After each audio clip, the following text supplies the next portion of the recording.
رمضان کی آخری 10 راتوں کو ضائع نہ کریں۔ لیلۃ القدر حاصل کرنے کا طریقہ قرآن و حدیث کی روشنی میں۔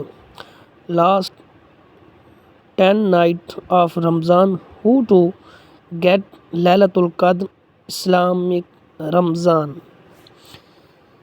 رمضان کا مہینہ ختم ہونے والا ہے، لیکن رمضان کے آخری 10 دن وہ دن ہیں جن میں اللہ تعالیٰ نے ایسی رات رکھی ہے جو 1000 مہینوں سے بہتر ہے۔ جی ہاں، ہم کیا بات کر رہے ہیں کہ لیلۃ القدر کی۔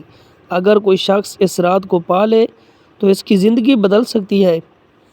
اللہ تعالیٰ نے قرآن مجید میں ارشاد فرمایا، لیلۃ القدر خیر من الف شہر، کہ لیلۃ القدر 1000 مہینوں سے بہتر ہے، یعنی تقریباً 83 سال کی عبادت سے بہتر ہے۔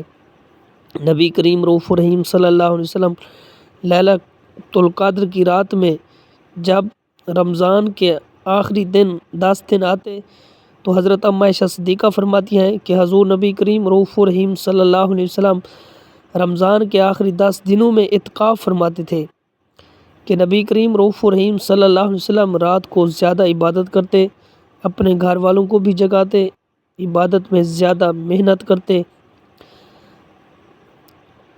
تو آخری 10 راتوں میں قیام فرماتے، قیام اللیل کرتے، زیادہ سے زیادہ نوافل اور نماز تہجد پڑھتے۔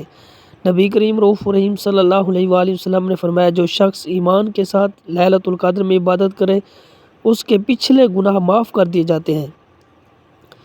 رمضان المبارک میں قرآن کا مہینہ ہے، یہ رمضان قرآن کا مہینہ ہے۔ آخری 10 دنوں میں زیادہ سے زیادہ قرآن پڑھنے کی کوشش کریں۔ اور حضرت اماں عائشہ صدیقہ نے پوچھا، یا رسول اللہ، اگر مجھے لیلۃ القدر مل جائے تو کون سی دعا پڑھوں؟ تو نبی کریم رؤوف الرحیم صلی اللہ علیہ وآلہ وسلم نے فرمایا، عائشہ یہ دعا لازمی پڑھا کرو، اللہم انک عفو تحب العفو فاعف عنی۔ تو نبی کریم رؤوف الرحیم صلی اللہ علیہ وسلم ماہ رمضان کے آخری 10 دن اعتکاف کیا کرتے تھے۔ اعتکاف کا مقصد اور مطلب یہی ہے کہ دنیا سے ہٹ کر اللہ کی عبادت میں مشغول ہو جانا۔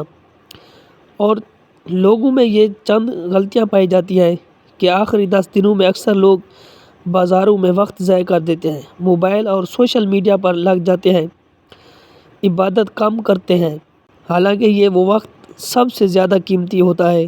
لیلۃ القدر کی حدیث میں بہت ساری نشانیاں بیان کی گئی ہیں کہ رات کو پرسکون ہوتی ہے لیلۃ القدر کی رات، اور لیلۃ القدر کی رات موسم معتدل ہوتا ہے، دل میں سکون محسوس ہوتا ہے۔ یا اللہ ہم سب کو لیلۃ القدر نصیب فرما، ہماری عبادت قبول فرما اور ہمیں بخش دے۔ اگر آپ کو یہ ویڈیو پسند آئی ہو تو ویڈیو کو لائک کریں اور ہمارے channel Mufti Muhammad Akmal Mujahid on line کو سبسکرائب کریں تاکہ دین کی بات زیادہ لوگوں تک پہنچ سکے۔